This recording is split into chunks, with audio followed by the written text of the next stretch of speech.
I don't know, cafe church, church, coffee. I like coffee and I like church. So putting the two together, that sounds really good to me. And I'm told, this is the first time that I've done this, so don't be too hard on me, please. It's, well, Merry Christmas. Huh? What kind of reply was that? Yeah, Merry Christmas. You know, it is a time of year when we are supposed to be exuding with joy. But joy is one of those things that you have to practice. You really do. Otherwise, it becomes very, very deep. And it's a deep, deep down joy, and you don't express it, and other people aren't attracted to it. People are attracted to you when you express it. You got mince pies as well. Carolee, she got a mince pie. Okay, well, I was supposed to wear something Christmassy, so I'm going to be... if you dress loud, you can be loud. So I'm going to be a bit loud, and I'm not going to...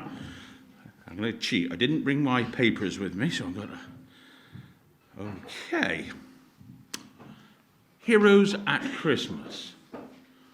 Who are your heroes at Christmas? Thank you, Roger. Didn't need it. Who are your heroes at Christmas? Roger, he just finds everything. I get the feeling that Roger's a hero anyway. He's your mic. Oh, yeah, no, it's not. My wife says I never need a mic anyway. I've got a big mouth. Is that better? Is that better? Yeah, okay. Especially for the people with hearing problem. Oh, gosh. But here we are. Christmas. We've got 1 week to go. We've got to get that joy. We've got to get that Christmas spirit going. And we've got to get the message out. Otherwise, there's no point. He is the gift of Christmas, yeah? You know, John 3:16. Now, who knows John 3:16? Duh. Yeah. Come on, somebody say it. For God so loved the world. He gave. Christ is the gift that was given. He is the gift that was given. It's all about Christ. Yeah?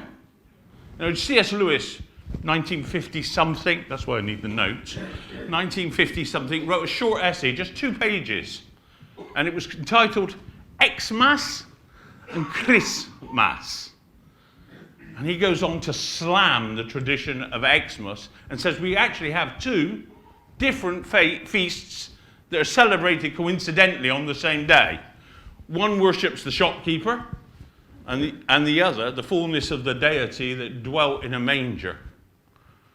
Well, there's a lot of truth in it, isn't there?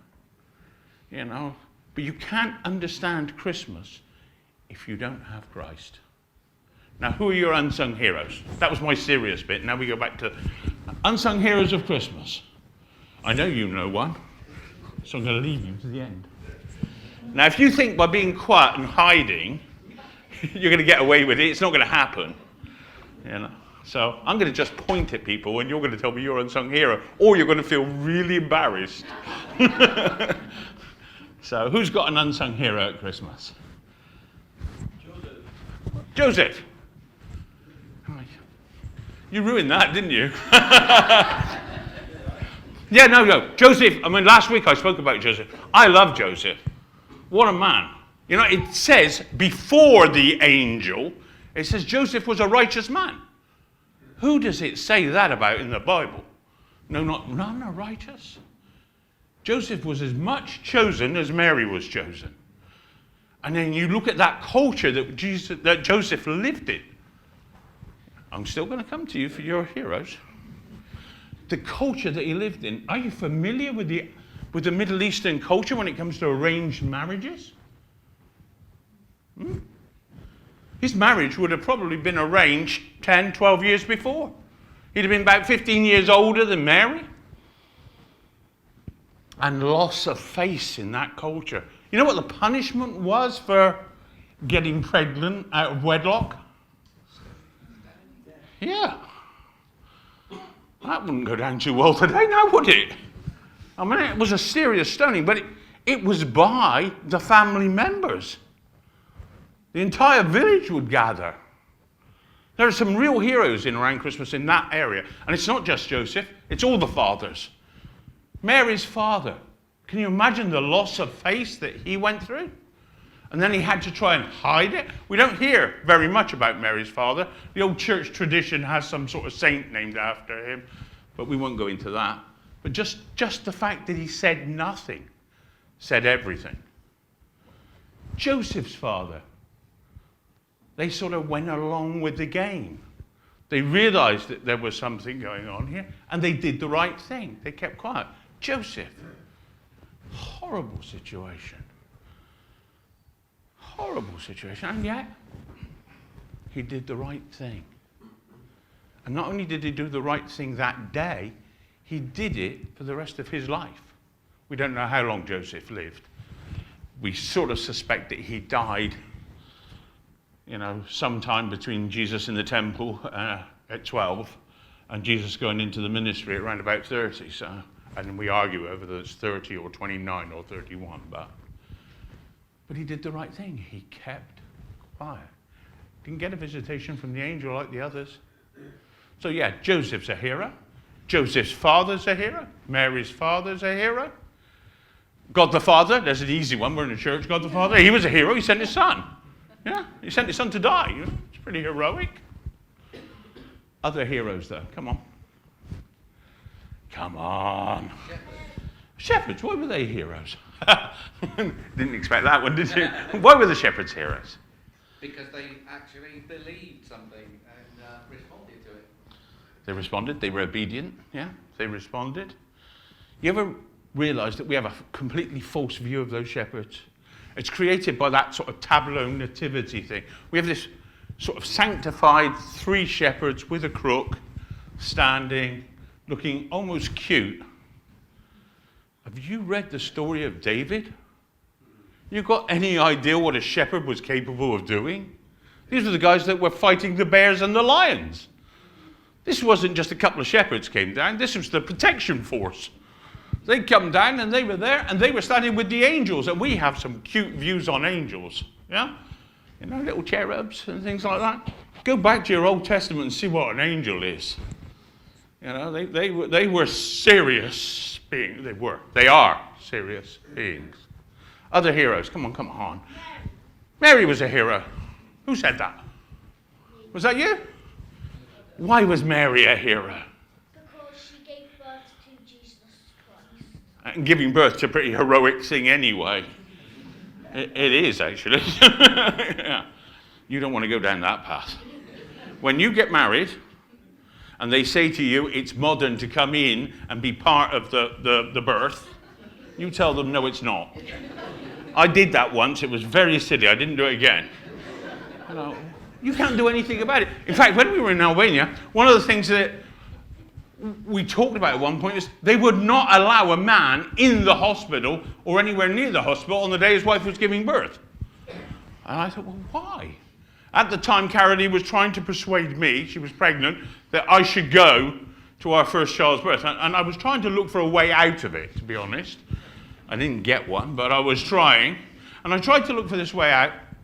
And the way I came up with was I spoke to the doctor there, and I said, Doctor, why do you not let anybody? You're the director of the hospital. Why do you not let any of the men in?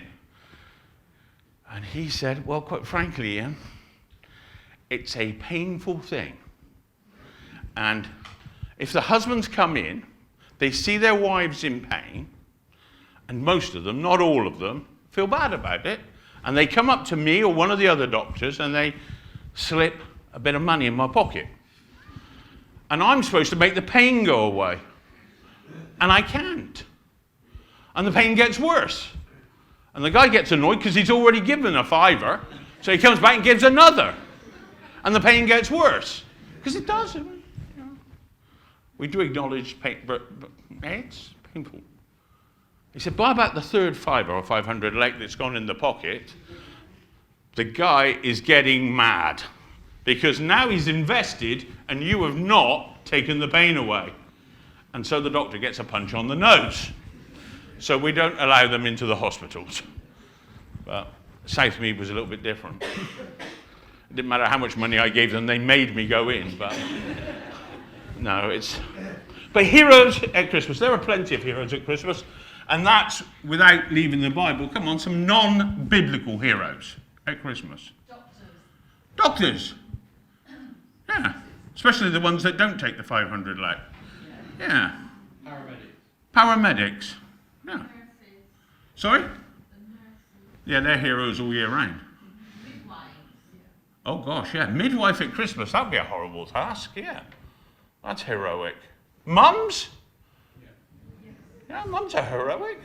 You know, all those things that you read in the poem, you know, most of them the mum does, because the dad's busy. Yeah, mums are heroes. I'll go for tell you now, I have a hero at Christmas. My grandfather. I should say both my grandfathers, but one in particular. It was many years ago when I first got saved, and I'd left the business world, and I was studying. I was going to be a chaplain or a full-time evangelist or something of that nature, and Christmas came. And my family have a habit. Do you have traditions in your family at Christmas? What sort of traditions do you have? Huh? She vacuums up after the end of the meal. In the evening. After the meal? After the evening. Or she goes to bed. Used to. Used to. Yeah, you're trying to prepare her for this year, I can tell, but it's not going to happen. Anybody else have any traditions? The oldest one has to cook. The oldest one cooks. That being the oldest one or the oldest female? The oldest female in the family has to cook for 37 to 40 people. My gosh, that's medal worthy. That really is heroic. My gran used to do that, and I wonder if that was just gran or whether that was just their generation. They had that tradition, and it didn't matter how old they were, they did the job. I don't have to do it again. You found somebody older? No, my mum died 6 weeks ago. Oh dear. Was she your hero at Christmas? Yeah. Lord bless her. Wow. There are such traditions. But in our family, we were primarily, as I thought, a non-believing family. We would gather, the whole family would gather, and everybody would be nervous. We'd have the sort of initial get-together, and everybody'd be happy, and everybody'd have a drink, and they'd exchange the presents. And then there was this sort of nervous, because we had a tradition of a good argument. And everybody's waiting to see when it would happen, and who would be in the middle of it. You know, and, you know, we had, I don't know, Mum and Dad would gather this side, and Mum's family would gather around her, and Dad's family would gather around him. And I think there'd always been a little bit of, I don't know, frostiness. And they would throw darts a little bit at one another. We as kids didn't know that, but as we grew older, we became part of the game. And I'd become a Christian. And as far as I knew, I was the only one. And I was sitting down that Christmas, and my aunt. Now, have you ever seen Macbeth? Yeah? And no hubble, bubble, toil and trouble. My aunt was a committed, fervent atheist. And she thought I was her best pupil. And me coming to Christ had upset her much more than I realized. And she started. And on her left, her sisters joined in. And I began to feel, I didn't have the answer, I'd only just come to God. I didn't know all their answers. They're bombarding me with their gospel of unbelief. And I'm starting to sort of freeze, and I don't freeze easy. I'm starting to freeze up, and I'm looking around from hell, and I'm getting none from my dad, because he's still angry that I've quit the job, and I'm going to look to go into the ministry in some ways. And he said, you know, I'm not telling my friends down at the club. He went to the Constitutional Club, or the Conservative Club in the town. I'm not telling them that you're doing that. Better you were a bank robber, I remember. He said that. Better you were a bank robber than a missionary or something. And I sat there, and I'm feeling I'm out of it. I thought there's no defense. I've tried John 3:16, and it didn't work. And my knowledge was very limited, and the aunts are going at me, and now the uncles are chipping in, and my dad's not helping, and all of a sudden, my grandfather was in his 90s at the time. He was about 6'2" tall. He was in that generation that had fought both the First World War and the Second World War. In the First World War, he was in the trenches. In the Second World War, he was a beachmaster. A beachmaster was, he was at Dunkirk and at Sword Beach on D-Day. But they were the ones that, they were the idiots. They were tall, and they stood up, and they directed other people. You know, that was absolutely crazy. But we all admired him. And he had that sort of, when he spoke, he had a way of speaking deep down inside in a way that you just listened. He didn't speak very often, but he got up at 90 years of age. Oh dear, I'm going to cry like you. Must be in the family. No, I'm remembering Grandad. And he stood up and he said, "Leave the boy alone. Leave the boy alone. There are no atheists in foxholes," and I know just what he means. And somewhere from the age of 15 to the age of 90, none of us knew that he had come to Christ. And he had come to Christ in the foxhole, and he stood up, and the aunts looked at him, and just as one of my aunts, I had an aunt that was a terror, just as one of them was about to continue, my other grandfather stood. Now, the two grandfathers had a sort of history with one another. They were sort of both alpha dogs males. And you sort of knew, if one said something, if one was with Manchester, the other was with Liverpool. You know, if one was Labour, the other was Conservative. It was point of principle. Well, Arthur was Army, and Vivian was Navy. And he gets up, and he just looked at them, and he says, "I know nothing of atheists or foxholes." And everybody went, "Oh no, the Christmas argument is about to begin." And then all of a sudden he said, "But I do know," I've done it again, "I do know that in the midst of a storm with a life jacket on, there are no atheists in the ocean." Now, Grandad had been sunk twice and lived through it. And it's the first and probably the only time I remember the two granddads exactly, you remember, agreeing on anything. And the room went silent, and there was peace. And there was peace. Now, I'll go on about Grandfather Arthur later, but there was peace that Christmas because these two old men had made commitments to Christ years ago. They were a generation that didn't talk about their commitments. They were a generation that didn't talk about politics. They'd come back from wars and they didn't share. And sometimes we do that and we're wrong. We need to share because that's how we bring peace into the world. That's how we bring peace into our families. Our Christian commitments do make a difference. Now, how about Santa? Anybody have Santa for a hero? Or do we all know that we're not supposed to say yes in church?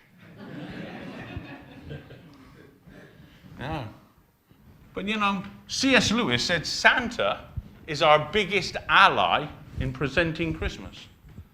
Santa points to Christ. When the whole world has gone atheist, when the whole world believes nothing and is chasing around getting presents and whatever, Santa is there pointing. Nobody knows to what because we need to tell them. But he points to Christ.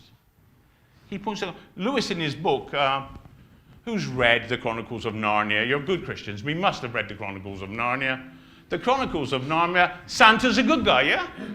He's not one of the bad guys. He's one of the good guys. He brings the gifts that are just handy in the right time. He brings the end of winter. He is, who do you think he is in the Christmas story? He's John the Baptist. You want to put into the Bible, Santa plays the role of John the Baptist. He points to Christ. He points to one greater. He points to Aslan. Santa was is a conglomeration of different histories. But You know the history of Sinterklaas? Sinterklaas, Santa Claus, Santa Claus, Santa Claus. Very wealthy man, comes to Christ, has a real touch from God, so much, and sometimes it takes a real touch, the touch that he has puts his hand in his pocket, and he has great wealth, and he decides that he's going to make a difference with that wealth.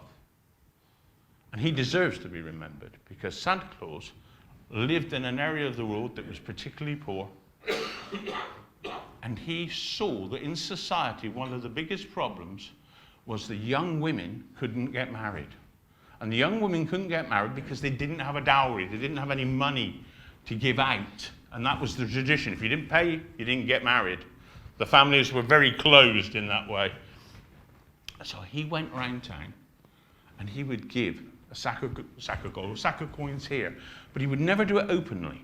He would throw it through a window, put it next to a door, presumably throw it down the chimney. I think there's a legend that he threw it down the chimney and it ended up in a stocking, but that sounds a little bit stretched. But he did these things, and he did it for the rest of his life until his great fortune had gone towards the end of his life. But he did it every year in every way. He gave gifts that would help change people's lives. That was Santa Claus, Santa Claus. And as he did that, oh, I'm getting the signal, sorry. As he did that, things changed. Things changed, and other people copied him. And when he died, other people took up the reins. And Santa Claus, this is the line, Santa Claus stepped out of history into legend. And Santa Claus points to Christ. And now my wife says I must get off stage quickly. Is that okay? Sorry, I probably went on too long because she's getting really... And I didn't get that cup of coffee, so... I did? Oh, sorry. Public apology.